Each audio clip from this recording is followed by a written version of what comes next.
Welcome to Doctors of the Baobab. On this podcast, we go beyond the white coat to get to know the doctors that we admire and respect. Join us as we explore the stories behind the stethoscope, uncovering the humanity behind the medical expertise. Whether it's navigating the complexities of patient care, overcoming personal obstacles, or advocating for change in health systems, each episode promises to inspire, to educate, and uplift. So sit back, relax, and prepare to embark on a journey of discovery with Doctors of the Baobab. In this week's episode, I am proud to introduce Dr. Kome Oseghale, a board-certified pediatrician whose compassionate care extends beyond medicine to transforming marriages. Balancing a successful medical career with a thriving marriage, she has discovered the power of the 6 intimacy skills in revitalizing her own relationship from conflict to harmony. Now, as a certified coach, Dr. Kome guides women physicians through similar challenges, offering empathy, practical wisdom, and profound insights to nurture lasting love and intimacy. Her journey from healer to relationship catalyst embodies the commitment to holistic well-being, empowering individuals to excel in both their professional and their personal life. With Dr. Kome's guidance, individuals find not only medical expertise, but a trusted confidant who understands the unique challenges of balancing career and marriage. Her compassionate approach and dedication to transformative change makes her a beacon of hope for those seeking fulfillment and connection in their relationships. Welcome, Dr. Kome. So excited to speak to you today. Oh my goodness, I'm so excited to be here. Great. I've been looking forward to this interview for a long time since we met recently at the Dr. Coach School, because I thought your story is so important, and often not talked about in medical circles. And I think we'll get to the work that you are doing and how we met at the Coach School. But firstly, as we always do here on Doctors of the Baobab, we start with your origins. So where are you from? What is it that really inspired you to join this medical profession? Oh, thank you so much. I am from Nigeria, born and bred, and come from a family of. Okay, this is interesting. My mom my mom is a single mom. She had 7 of us. I'm number 6. But my dad, polygamous family, had many wives, and I'll say 32 children. And so I grew up in that environment where my mom was a dominant person in my life, and she did everything. So I grew up with my siblings, all of them. My mom was very focused on educating all her kids, and through support. I mean, we come from a humble beginning, but through support of family and my siblings, I got to where I wanted to be. But I think what made me choose medicine was because my immediate older sister, was a special needs child. And growing up, I wanted to do something to help. I wanted to cure her. So I thought if I went into medicine, I'll have the magic one to make her normal again. That was what I thought. But well, that didn't happen to be so. But I ended up in pediatrics. So that was where my love for pediatrics started. I just wanted to help children, and I connect so well with children. And I think there's a child inside me locking in there and just wanted to come out.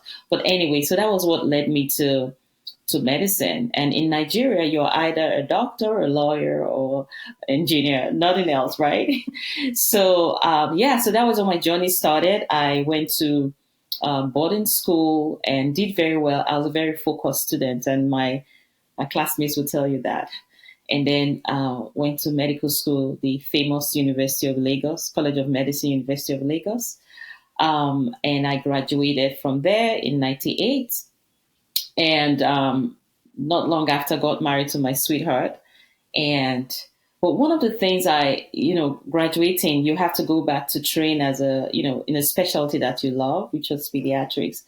And I said to my husband that, you know what, I would really love to be in pediatrics, but I want to do it abroad. I want to do it in the United States where all my classmates were.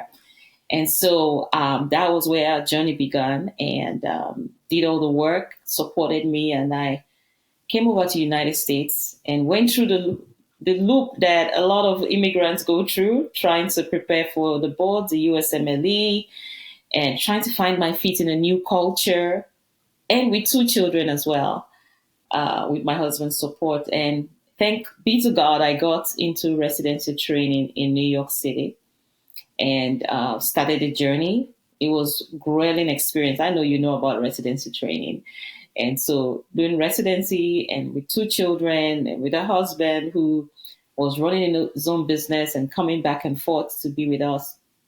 And then graduated and got my first job in a rural practice in upstate New York. So that was where I started working and wanting to change my environment, support the people that I serve, predominantly white community with a few Black in between. But it's been quite an enjoyable experience.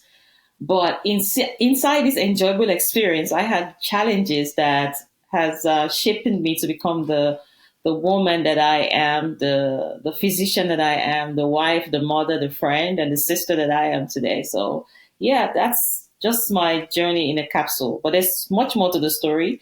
But this is what I'll say now for the sake of time. No, and we're definitely going to unpack all of those different seasons, Okay. of your life, because just in that introduction, there's so much to explore. There's so much that a lot of people can relate to, especially people from African community and doctors from the African community. Mm-hmm. But I wanted to maybe start off with going back to your childhood as well. Mm-hmm. And you mentioned being raised in a polygamous environment.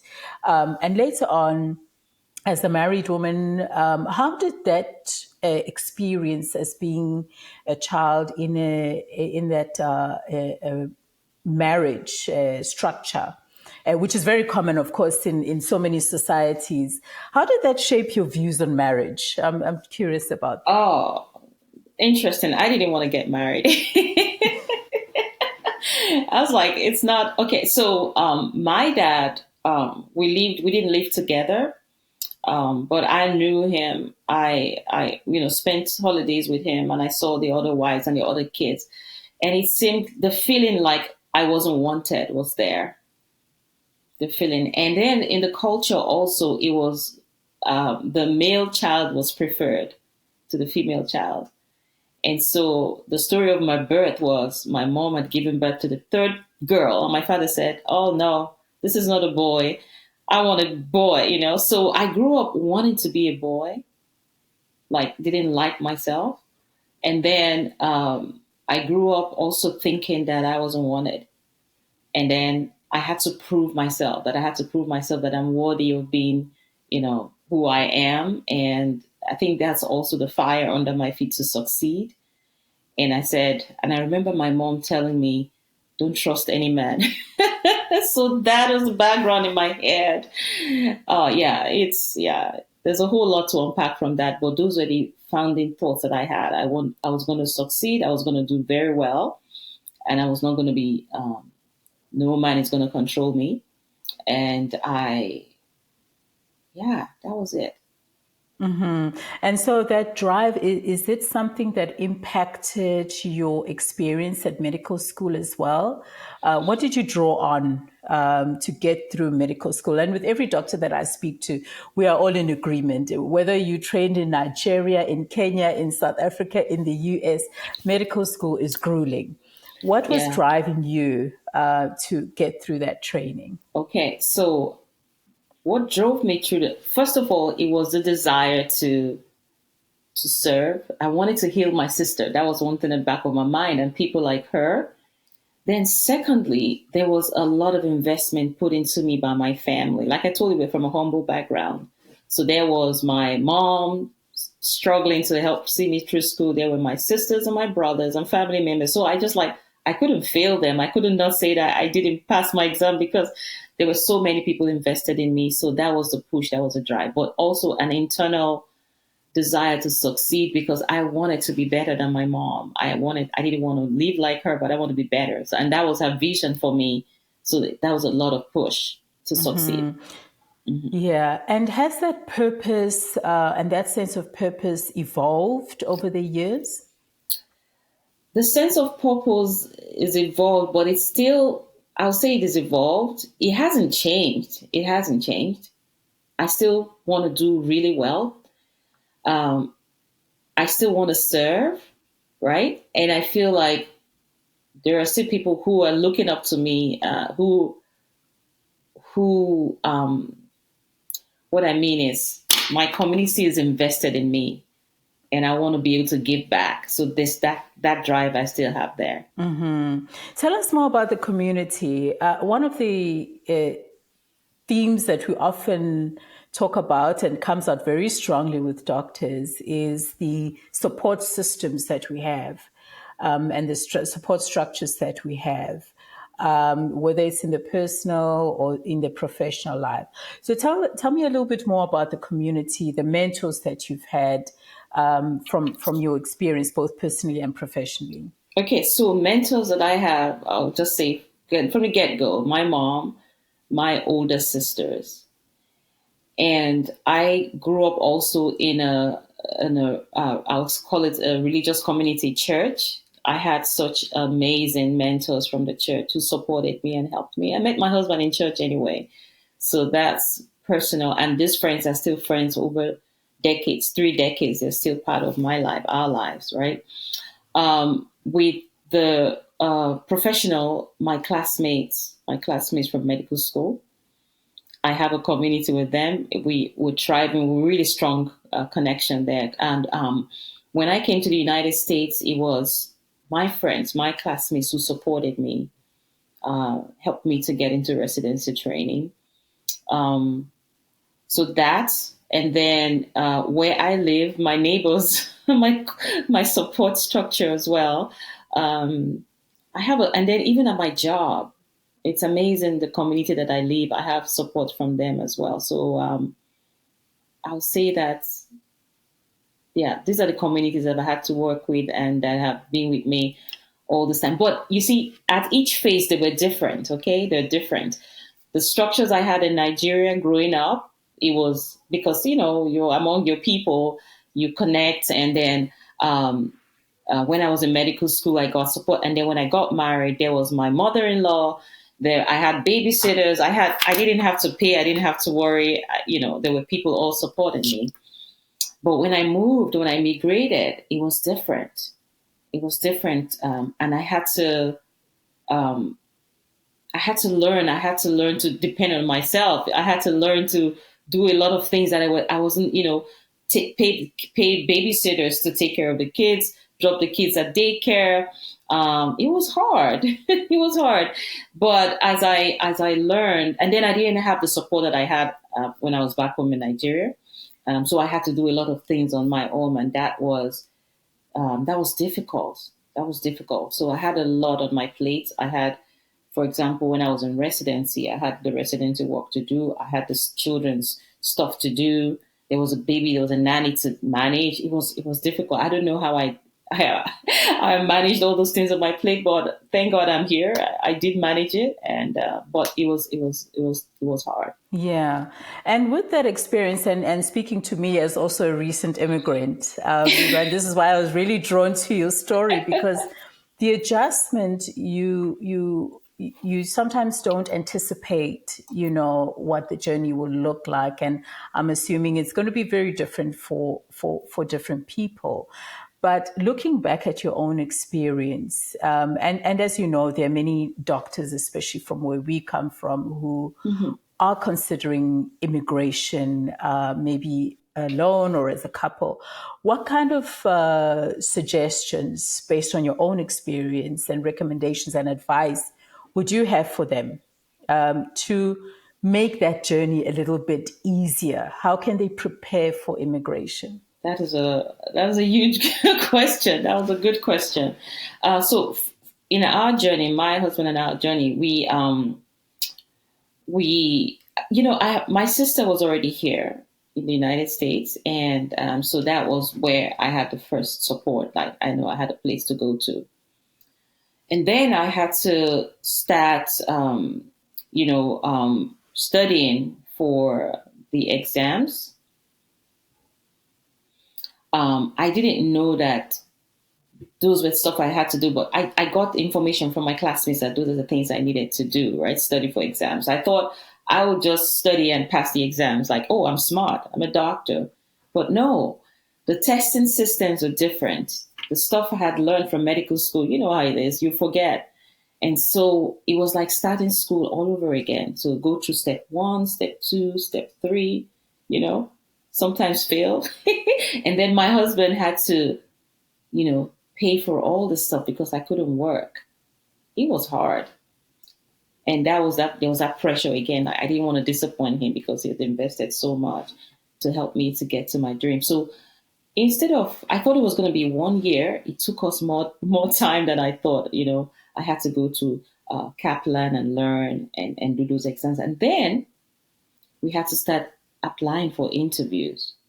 Oh my gosh. I thought everybody wants me. No, I couldn't. I applied everywhere. I spent money on the credit cards, finished credit cards trying to get into residency. I even wrote letters to different programs telling them how good I am.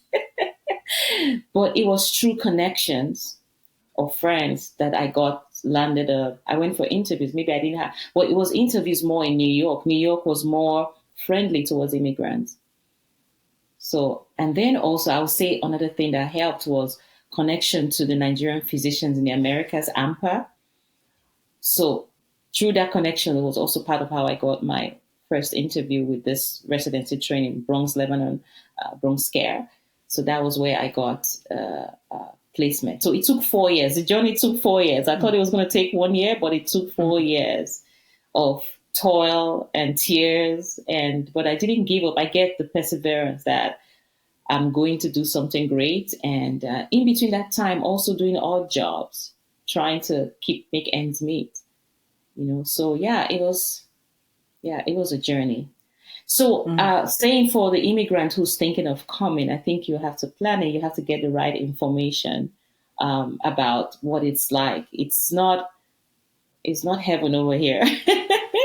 You have to put in some work. So I did put in some work, and thank God I had good support. I had my husband, I had my sister, and I had a church community who just kept me going. Like, okay, there were some times I wanted to give up. The times I'm like, oh, I'm going back home. And then I'm like, what are you going back home to? You told everybody you were coming here, so you got to stay and finish it.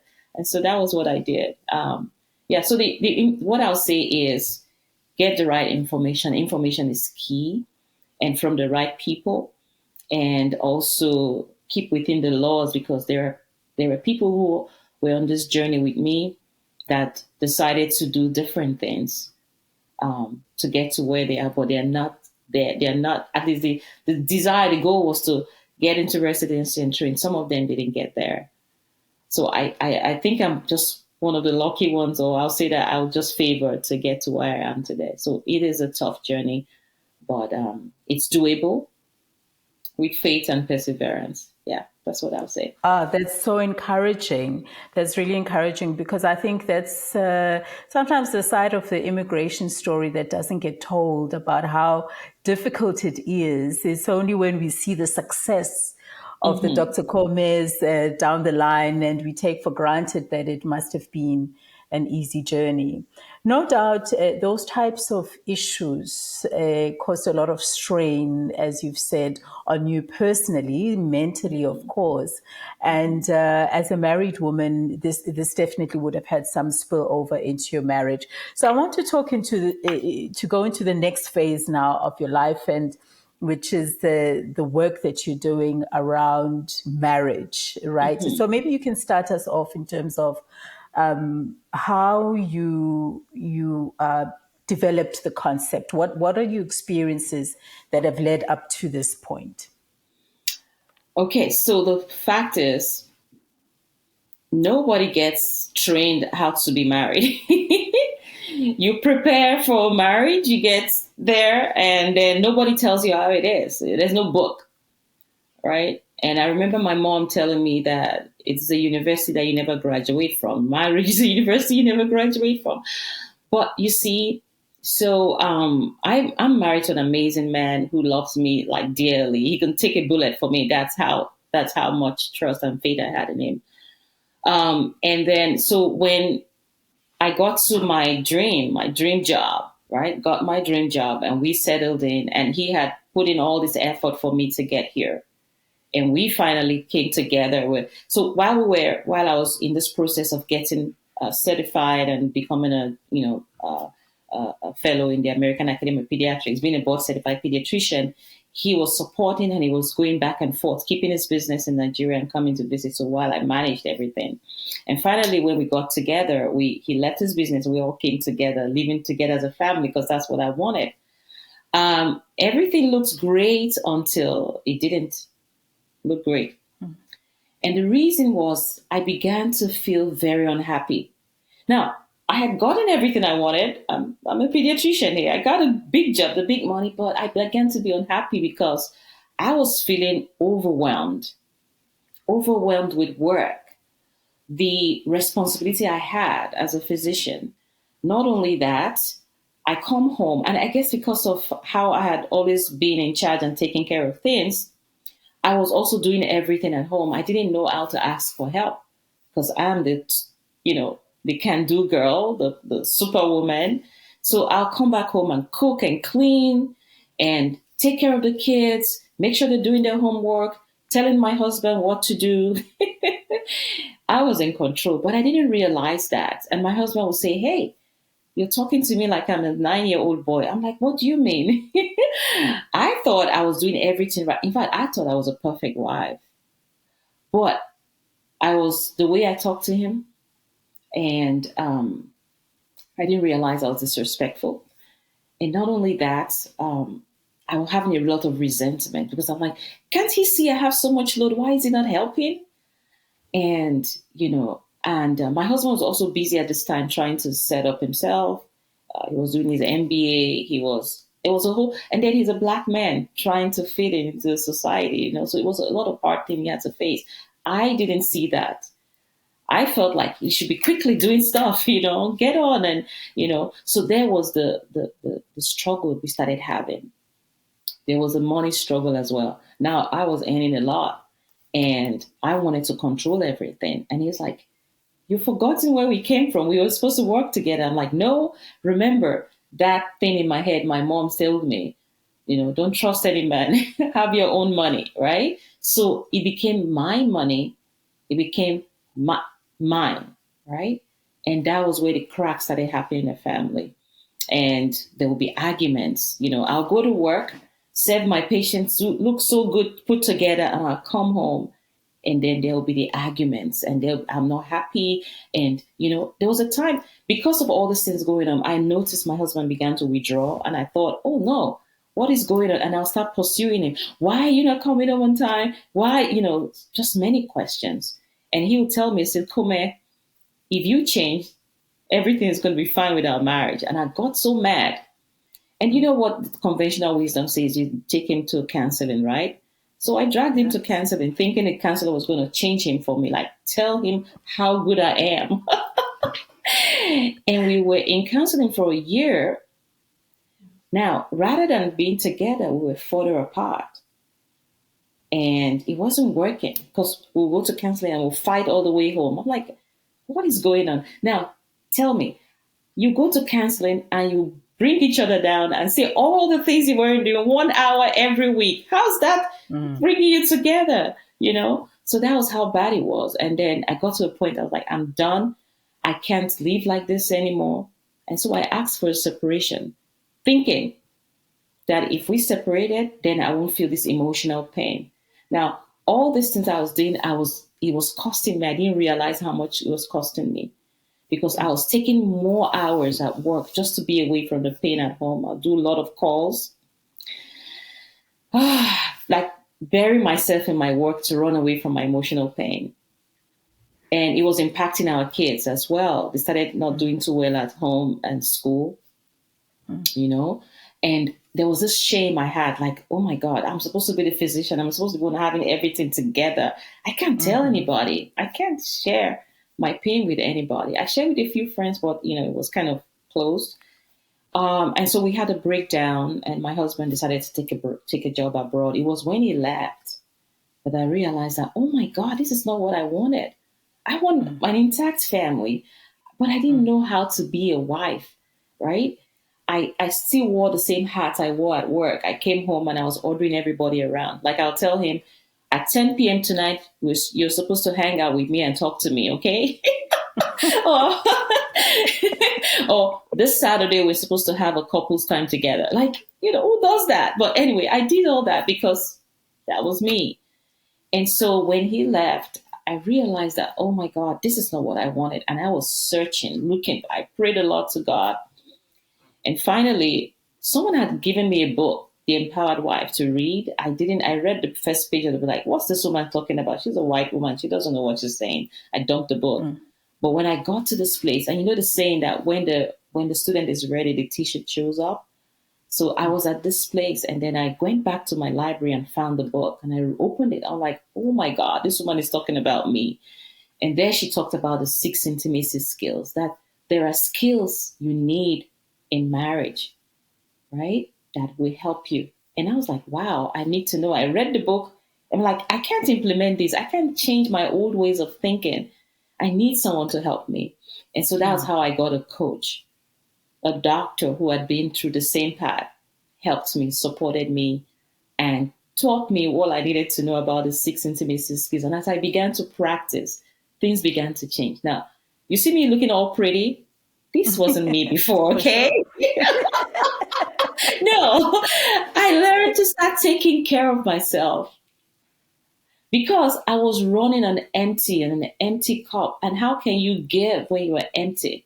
I didn't know me. So I got reintroduced to me, the Kome that loved to have fun and loved to be happy. And as I began to discover myself through self-care, you know, the attraction was coming back. And I learned what respect means to a man. It's not what we all think about. I thought if I cooked for him, I did everything for him, that was respect. No. So I had to learn what it meant to respect. And as I began to put the skills into practice, guess what happened? My husband came back. Right. My husband came back. And so the relationships were a lot better as I began practicing the skills. Now, the skills not only helped me to change my paradigm, my thinking, it helped me in parenting. For example, you know, I had, you know, in my practice, I tell parents how to parent their kids. But with the 6 intimacy skills, I learned how to really parent because my kids started changing. They started getting closer to me where there was a separation. Now, not only that, the skills helped me to, you know, even better relationship at work. I had a lot of roles that I was playing. I was chief of medical staff. I was head of department, or I am. And I learned to deal with people differently. And they started, you know, helping me do stuff. Like I just knew how to say the connection was there and they just did stuff, right? And broken relationships I had with my siblings, I was able to restore that. So it's like all areas of my life have changed because I decided to change. I decided to work in a new way, different way of thinking. So it helped me in my profession, helped me in my connections with my family members, my husband, my kids. In fact, I'm a different person. I have so much joy inside me that people are like, what happened to you? I'm like, this is Kome 2.0. So, and what was so powerful was as I was learning the things I was learning, I was sharing with two of my close friends, right? One is married for like 37 years. One was like 17 years. I was sharing with them what I was learning. Their marriages were not in crisis, but they started putting it into practice. I remember one that was married for 37 years, her husband said, is it that book you're reading? Okay. He said, I'll put one in the kitchen. I'll put one in the bathroom. Because something good is happening. It was so, you know, and then the other one, 17 years, things were changing. I was like, there must be something here, right? There must be something here. And I said, I wanted to learn this and really change. And so I decided to train as a coach, because my life was transformed. I decided to train as a coach, and I'm now helping women who are like me to truly change. Before we get to your coaching practice, because I want to explore a little bit more about that as well. And I'm sure listening to you now, the audience are waiting with pen and paper to get down the information about how they can reach out to you about the coaching. But something that seems to be emphasized in your story is the importance of self-love, right? And how you first have to work on yourself, right? So what I heard from you is that you're not talking about your ability to change your husband. You realize that was not going to work, right? I tried it 20 years. I tried it for 19 years. It didn't work. It didn't work. So it's important to work on yourself. Give us your thoughts around how somebody can start that process, because we're often we get defensive, right? We want to stand in what we know, what we're familiar with, but there's certain steps that somebody can take immediately to start working on themselves. Maybe you can share from your own experience those kind of first steps that made you say, okay, this is how I need to move now, myself, not considering my husband, my family, my children, just me. This is what I need to do first off. Okay, so conventional wisdom, I'll say again, and what you read, and it's everywhere. They say self-care, take care of yourself, right? But it's different when someone teaches you what self-care really looks like and you see it in that person's life. So my coach taught me what self-care really is. Like, really, it's from the inside. What is it that makes Kome happy?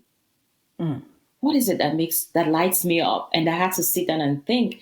And then I started doing those things. I deliberately chose to do those things every day. For example, every day I have 3 self-care activities that I do for me and fills me up, right? And then I plan stuff for weekends. So my calendar is filled up with things that make me happy. I love medicine, but there is only so far, because it's a lot of giving. And I realized that in order for me to give, I need to give from a full cup. So it was a mindset shift of putting me first. Now, listen, it says, love your neighbor as yourself. That's what the scripture says. Love your neighbor as yourself, right? We forget the part of love yourself as yourself. So I had to really know me. And so that was what self-care did. So according to the 6 intimacy skills, it's you choosing things that make you frivolously happy. Frivolous happiness. Frivolously happy. Frivolous happy. So washing the dishes is not. Or keeping the house clean is not. Right? Going to do the groceries not. Like, I used to be that kind of person that I had a list. I had a to-do list that was so much that if I don't tick all that, I'm not happy. But I realized that it was a burden. And then I started getting angry with my husband and getting angry with the kids that they're not doing. So now I'm really learning to let go and put in some things of fun during the day that connects me to my fun, happy self. And I'll tell you the most amazing thing, right?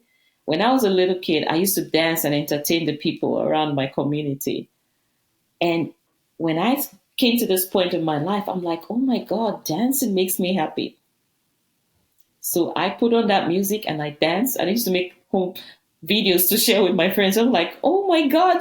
So it takes me to another level of joy. So I don't know if I'm making sense of all I'm trying to say, but absolutely making sense. It's individual to each woman. It's different from each woman. Like some of the women I coach, some of them, they get to their points of creativity. There's art, there's music, there is so different things that really brings up the joy in you. So it's discovering that and scheduling that in your day. It was a paradigm shift, and my cup is filled up.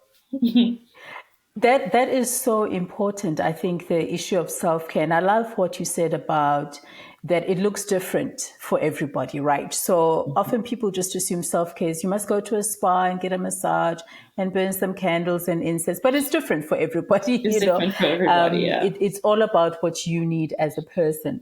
I want to ask you a question as an African woman myself, and also understanding that you grew up, the model that you saw was a very common traditional African marriage, and often you hear that people say that educated women don't know how to be submissive. Tell me your thoughts about submission. What do the roles look like now in Oh my a goodness. modern marriage, in a modern African marriage in another country? What are your thoughts about that? Okay, so basically, we're talking about the traditional roles that we saw growing up, and then taking the empowered wife approach that I now know. Absolutely. So the traditional role I saw growing up, and it was the woman was very subservient. There's this hierarchical role in back home, right? The man, and also because of economic power too, he has more economic power, so he makes all the decisions, and she just subservient, she just follows, right? So with education, and then with the culture, like the feminist culture, I can have that, I also have to bring in because I'm Christian, right? The passage in the Bible that says the woman should submit to the husband, it used to trigger me, like get me so mad, right? So what I come to realize is this, right? As an empowered wife now, I realize that the man has a role, the husband has a role to play, and the wife has a role to play. And when they are both operating in those roles, it is a seamless connection that works so well.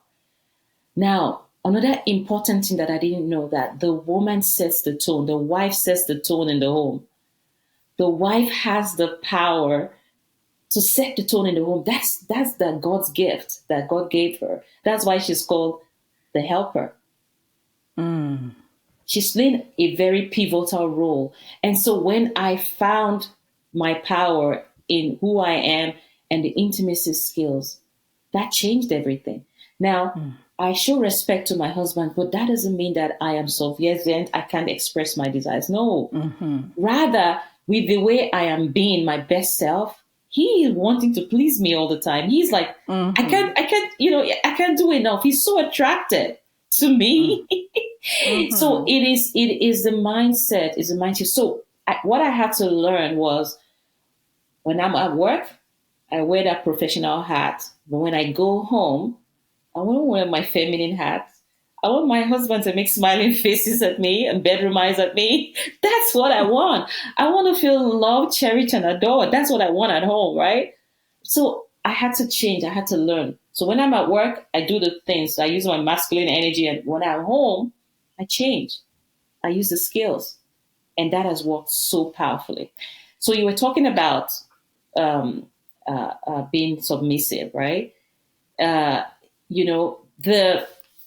The thing is, as women, the tendency to control is so strong in every woman. I'm telling you, even a 2-year-old girl, you can see that already. I see that in my practice all the time. There's this thing about us. We just want to control, right? But when you learn about yourself and learn how to be your best self using the skills, you don't need to control anything anymore.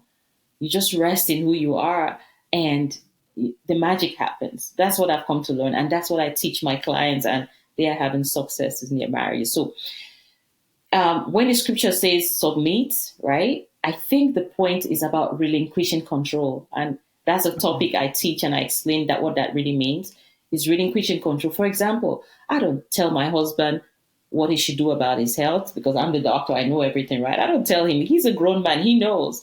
I don't tell him how to do his job. I don't tell him how to love me, because when we're dating, it just came out of him naturally, right? Rather than tell him, you must come to bed at 10 p.m. and we have our time together. No, I don't do that anymore. But because I'm operating in a different mindset and a different way, he's attracted. He's the one that wants to talk to me. He's the one that want to share even deep things inside of him. So am I answering your question? So it's a absolute 100%. I'm quiet because I'm just lapping it up. I'm eating it up, and I'm really excited for the way that you've taken this. I'll say one thing, and actually practiced it. I'll say one thing. Sorry to interrupt. Yes. I'll say one thing, right? Do you know, for safety reasons, when my kids had to learn to drive, they had to go to driving school. They had to learn all the signs because they want to keep them safe and keep people safe, right? But there is nobody gives you any safety guidance in marriage. There's no skill, right? So this is a skill that teaches you how to succeed in marriage, because there's danger if you don't do it well. There's a lot of divorces. And tell you, it affects generations. It affects mental health. It affects all aspects of your life. Because as humans, we are relational beings. We are relational. Yeah. So how important it is to have that skill that will make you succeed in relationship. Even as a single woman, to attract the right guy. As a single woman. Yes. And, there's so much information out there about how in this modern world we should be showing up as women, as modern women, as educated women. But like you say, it's just really about working on yourself as well, and what works for you and what works for your partner. And to your point, we always heard as young women getting ready to get married as doctors that you have to leave the proverbial coat or your stethoscope, hang it outside the door from work, after work, and then you walk into the house and have a different mindset, because it's a different environment. There's no doctor's orders, when it comes to your home, where we used to having the final say, as doctors in the ward rounds. Completely different environment. So now I want to get to the coaching, because I think you've distilled all these experiences and you've created your own framework and package of helping other physicians who need coaching and guidance on marriage, on their marriage. What kind of person or couple should be approaching you? Where should they be? Should they wait until they have problems, or can they come to you at any point? Oh my goodness. I work with any woman who wants to be her best self. Okay. Now, I work with women who are like me, who are desperate, wanting to change because they want that vision that they have for their life. I work with such women, and those people who are at that breaking point and are willing to change their paradigm thinking, those women, they're ready to put in the work. They're ready to put in the time. And they're ready to put the investment on themselves. And I'll tell you the truth, right? I'll tell you the truth. When things are free, people don't get committed. They're like, oh, I can always go get it. But when they have to pay, when they invest, then they have a skin in the game and they want to change. So that's the kind of woman who I work with, who's willing to change. So if you're a physician and you feel like, you know what? I want to do best in my field as a doctor and my home, I work with you. If you're a CEO or, top woman, professional woman who just wants to, I work with you. I work with any kind of woman, really, but a woman who is willing and ready to make that change and put in the work. Now, I used to think that it was going to be a whole lot of hard work, but really, it's really not. We're just being introduced back to your feminine self. That's what it is. It's something that is innate in you that, culture, the things you've learned have kind of tapered down, but just really introducing it back to you. And that's where, when you walk into that woman who you really are, you radiate. You radiate something that attracts people, and they want to come to you like, what is it happening? What's happening to you? Why, you come with an energy that is different, because that's an innate energy that you were created and you were born with. So what the skills does is just introduce you back to that. Even as a single woman, when you learn to be that way, oh my God, you're going to attract so many men. I'll tell you. One of the ladies I worked with, she's like, I have 3 guys. I don't know who to choose from now. Yes, and I love when you talk about the investment side of it, because if you think about potentially what you could lose, and you've already touched on that, losing your family, the cost, it just not just the financial cost of divorce, but the cost, the psychological cost, Exactly. the self-esteem, all of that can really affect you very negatively. So it really is an investment to get coaching before you get to a point where you're ready to get divorced, even as a single Exactly. woman.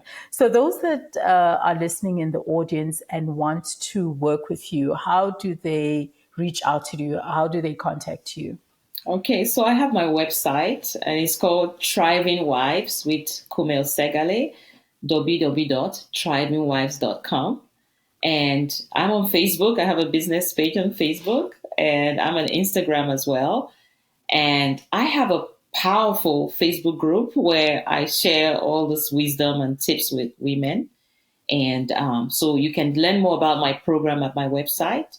And I have a free 1 hour consultation call where I can just chat with you and see whether what I offer will be a fit for you. So that's the way you can reach me.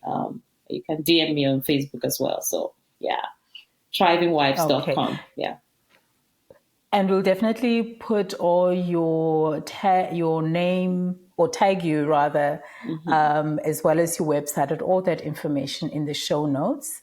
Is there anything else before we wrap up that you'd want to add or you'd want to highlight?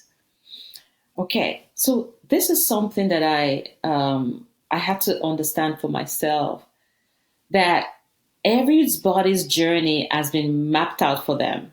Your journey is different from mine. But those spots where we have challenges, like it was in my marriage and I had challenge, that it was an avenue for growth. My mindset before I got coaching was, this is it. This is the worst thing. I was a victim. But when I switched my thinking, like, oh my God, this is what was meant to me, to make me be my best self. So my parting word is, where you are at right now is where you are meant to be. And you can either look with the eyes of fear, or you can look with the eyes of faith to become the best person you want to be. You always have to make the choice. And I made that choice, and I'm where I am today, and I'm excited about life, and I can help you get to that point too. Thank you. Wonderful place to stop. And I feel so energized. I feel very bad. I feel so energized. I feel sorry for my husband, because just after talking to you, he's going to not recognize me. Certainly a beautiful place to end the interview. Dr. Kome Oseghale, pediatrician and coach, thank you so much for your time. And appreciate it. Thank you so much.